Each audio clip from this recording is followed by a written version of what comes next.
Hey everybody, Bridgerland Dolgoff. Sorry, I just woke up. Anyway, let me kind of move that so let me. Oh, wait, there. Oh, that might be good. Oh. Anyway, just kind of wanted to do a video. I was thinking about just a lot of different stuff this morning, and we have Ryan Bundy for governor of Nevada, and I just really hope he wins. And he's going to, return us back to, original kind of constitution, and the state becomes its own country the way that it was originally founded.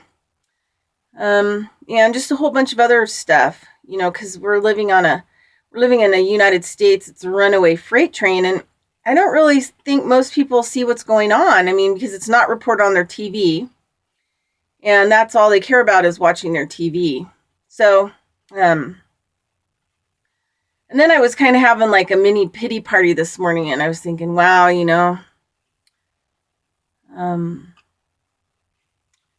what's going to happen if Ryan doesn't get elected? It's like kind of now or never, right? Either now and things shift, or things get really bad.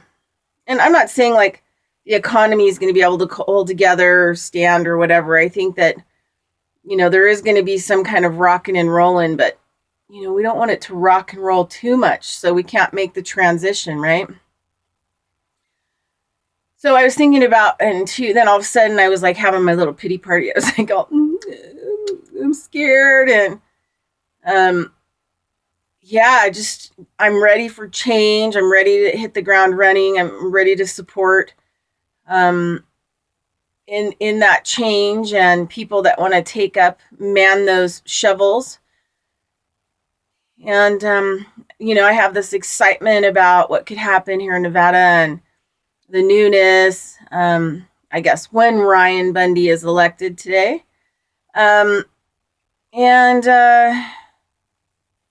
Then I have some fear, and I'm scared of, what if, and, things could go really, really haywire. It's a dangerous state to kind of live in. And so during my little, my mind was going, nothing I ever want ever, comes to fruition. Where's the help? And, whatever else I was thinking about. And then I had the memories of 2009, and I was forced to citizen lobby kind of by myself. People thought I was having too aggressive of approach in 2009, but people didn't really understand these bills. And so even people that should have been kind of my colleagues fought against me to protect the legislature, or work their own deals with the legislature around some of these bills, especially in alternative medicine. And so I was kind of thrusted by myself.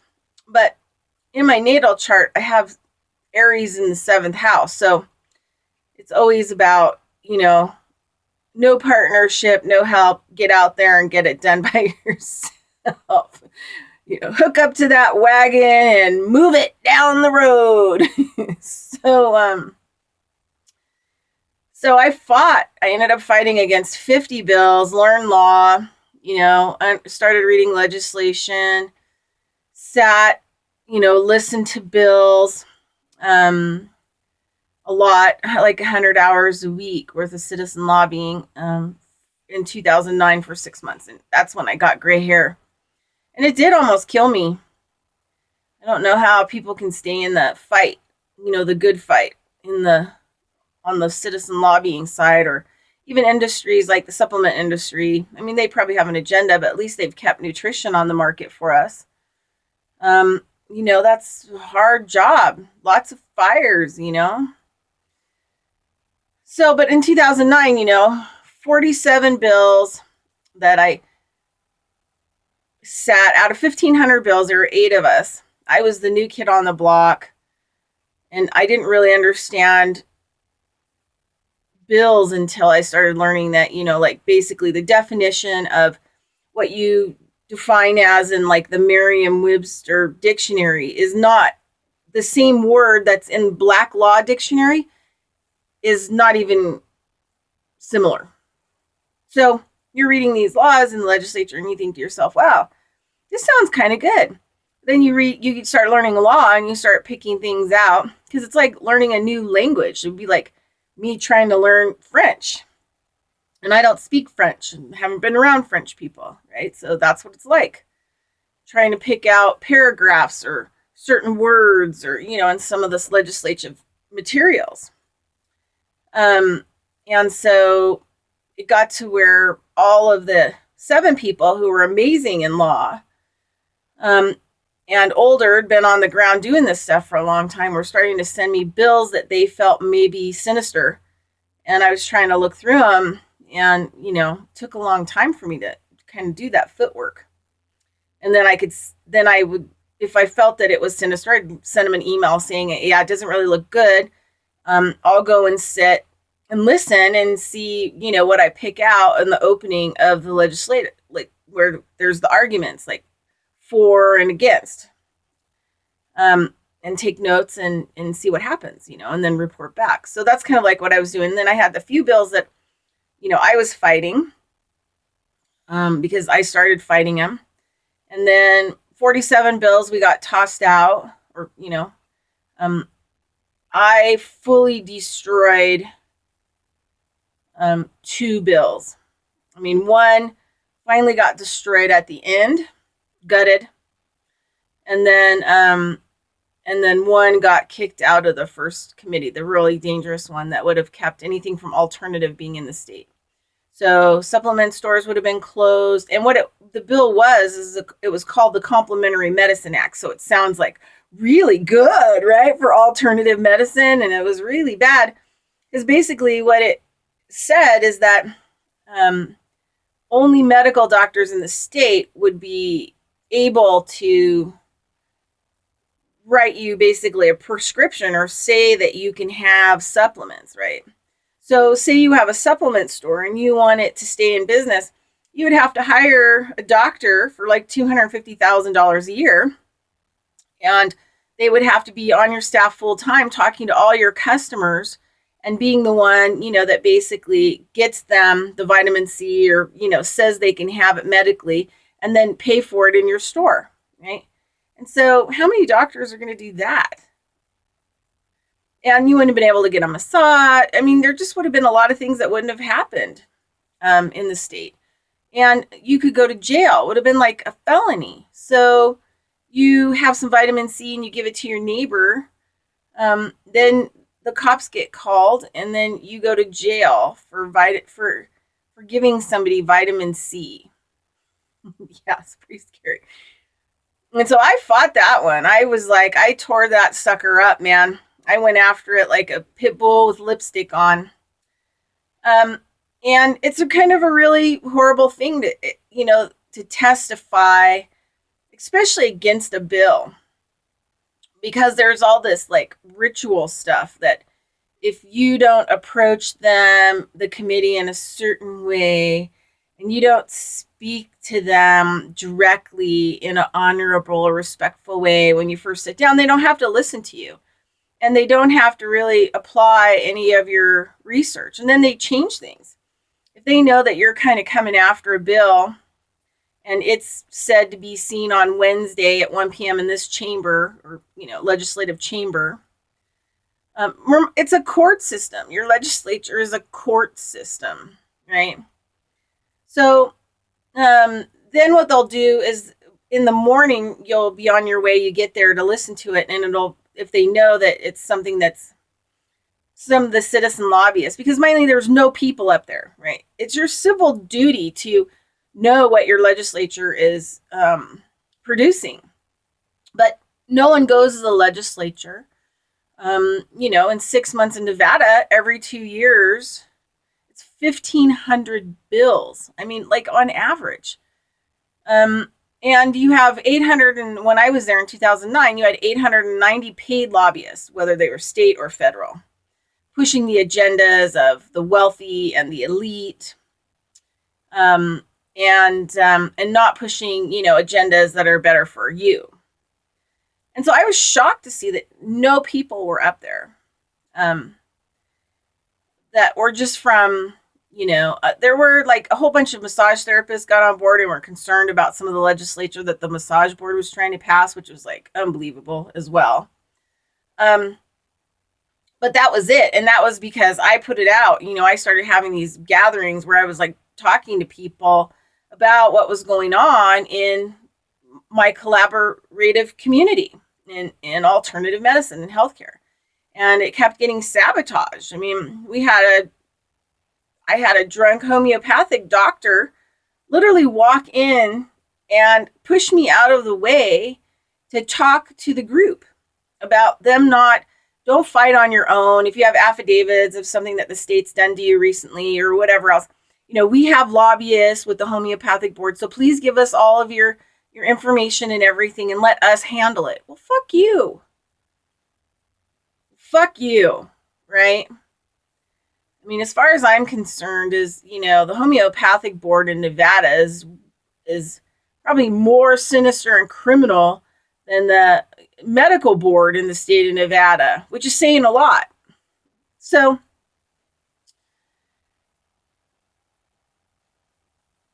I was having my poor me pity party this morning about like what happens if Ryan Bundy doesn't get in office, right? And how sad and defeated and awful that may feel to me, right? And other people.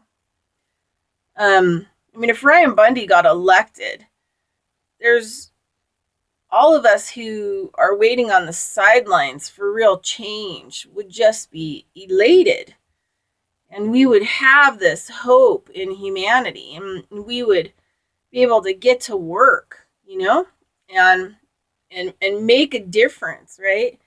And really, create change.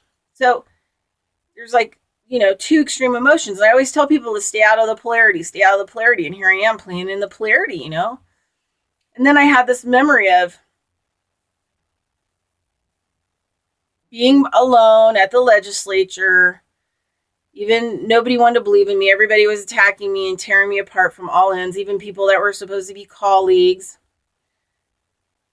And how, tough it was. It was probably the toughest 6 months of my entire life. And that I did it. I helped defeat 47 bills.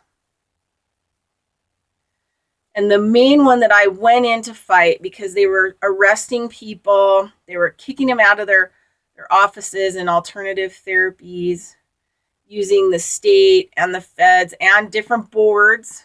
All of it was completely illegal. The cease and desist didn't even have a signature on them, right? No signature. This is how a lot of them are getting, even cops.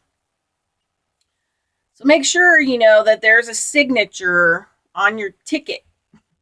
A visible signature. If it's not a visible signature and say the pen ink is not really working from the cop, you ask them to write you another ticket because you want an actually visible signature on there. If you get arrested, you want a signature on that arrest ticket, right? Don't let them get away with not signing and liability, because it gets them out of liability because there's no signature. All right, so anyway, I realized, like, okay, 3 of the bills got passed. 1 was severely gutted, so it was almost even more detrimental that it passed completely gutted. And then two other ones passed. But the main one that I really went in there fighting for, because they were, for a year before, they were acting as if this bill had already passed because they weren't expecting anybody from the public to come there and fight. So that one I kicked right out of the first committee. I mean, it went through like 3 hearings, and people providing research and complaining and blah, blah, blah, blah, blah. And then finally it just got kicked out of that committee. So the main one that I went in to fight for, that they evicted me, you know, several times out of my offices, threatened my landlords, discredited me in my practice, destroyed my whole practice, and made a lot of other people that would be in my standing or my colleagues, against me, right? And just say terrible things. And it was a really, really rough period. But I provided research, documents, every time I testify. And, I was terrified. I had the shakes. Sometimes I have major meltdowns crying, on my way. It was like where I was living was way out in the desert. And I was in hiding because the police were sitting out in front of my house, threatening me. Police from other jurisdictions actually would come and sit in front of my house all night, in their cars. So when I started to fight at the legislative level for what the state was doing illegally to get this bill fought out, I had to move way out to the desert. So it was like an hour and a half for me to get to Carson City, to the legislature. So once I started fighting, I was basically profiled. So the police would pull me over every day on my way, right? So at some point they would find me, like some point a cop would see me on my journey that way. And then, I'd be pulled over for no reason. So I always went really slow, and I always left really early because I knew that I could be sabotaged on my way. And it was hard. It was tough. And I was alone, right?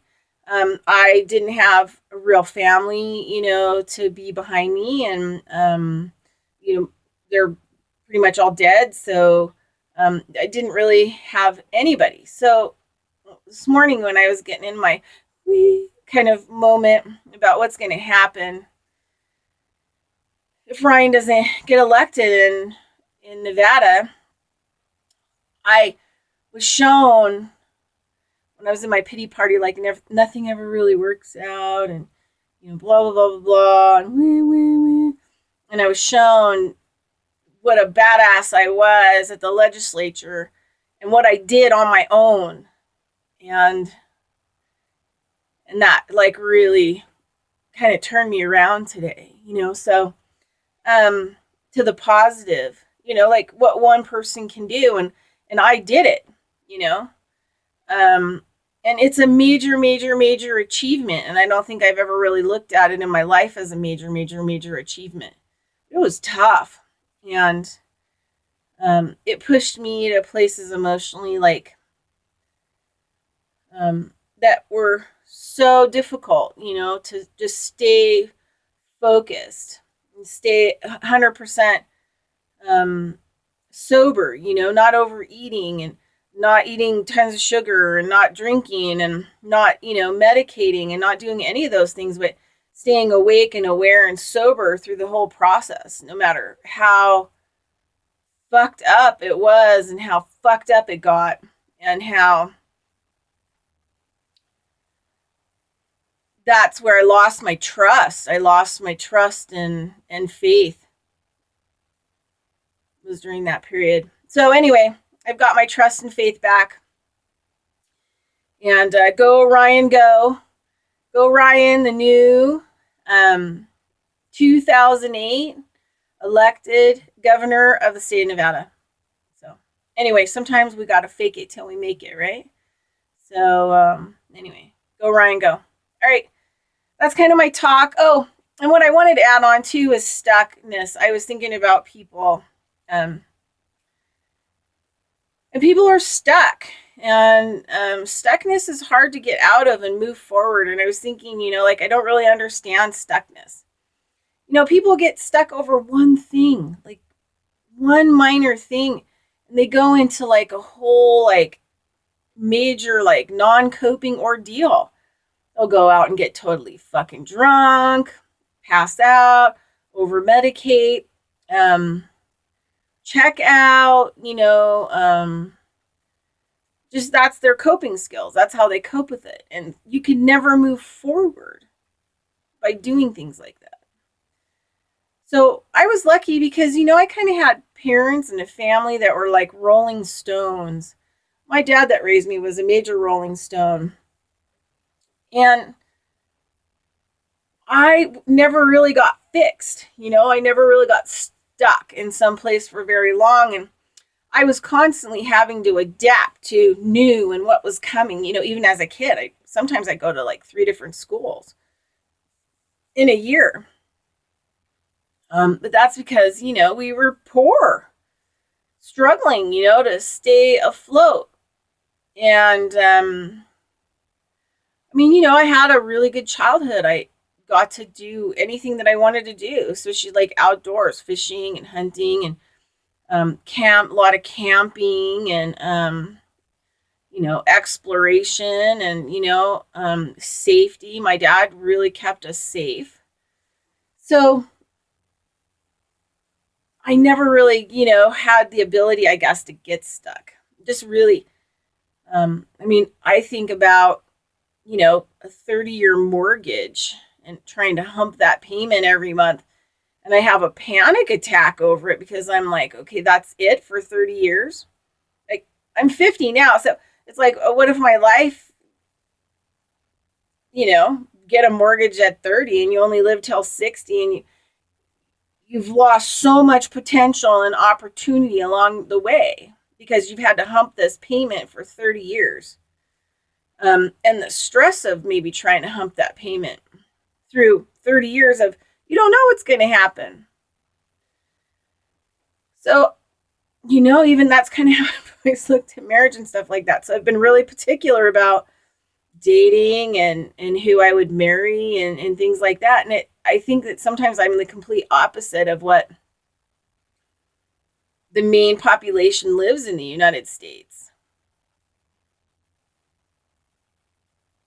So, sometimes you have to move in shamanism, we call it sobriety, and work on getting yourself completely sober, so that you can stay awake and stay conscious 24/7.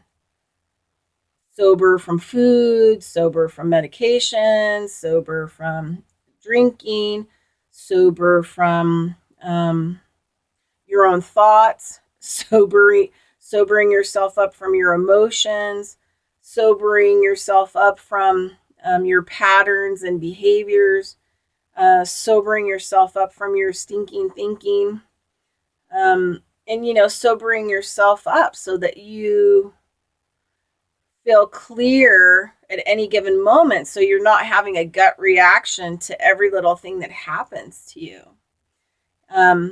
As like it's the end of your life and it's the end of your world, because it's not. And if you consider like these little minimal things that seem like giant things in your daily life and what the fuck is really going on, right?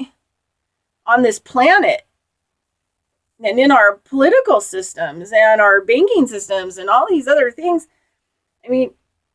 it's so minor. And we're just a culture of people who don't cope.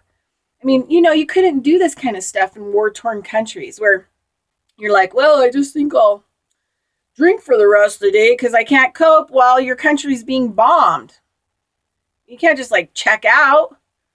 You got to get to safety, once those bombs start flying. You can't over-medicate yourself under those conditions. So in America, we just really haven't had anything like major since, and I think that when JFK got assassinated, it was before, me. But I think people went into shock, and that shock has become hereditary shock, in Americans. So we're just living in a shock state, a shocked and medicated state. And you can't move forward. Nothing ever new is going to happen in your life because keep doing the same things over and over again and expecting a different result, and you're not going to get a different result. So your past is your future. You have to get sobered up and get a grip and get in control of your mind, get in control of your emotions, get in control of your diet, get in control of you. And then start to get yourself unstuck, right? Sometimes you just got to snap out of it. Okay.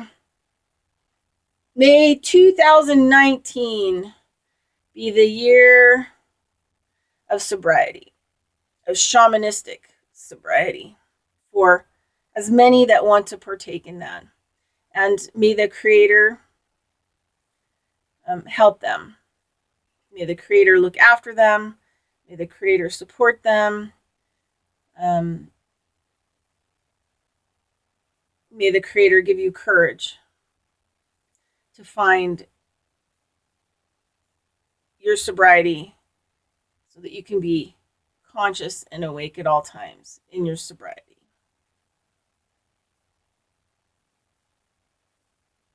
For 2019. I'll take that on. And I was saying it, I was thinking, oh, would that force me to have to give up my weed? And the answer was like, well, yes, we have to wait and see till 2009 when it brings. I'm like, okay, I could do that. All right. So anyway, that's my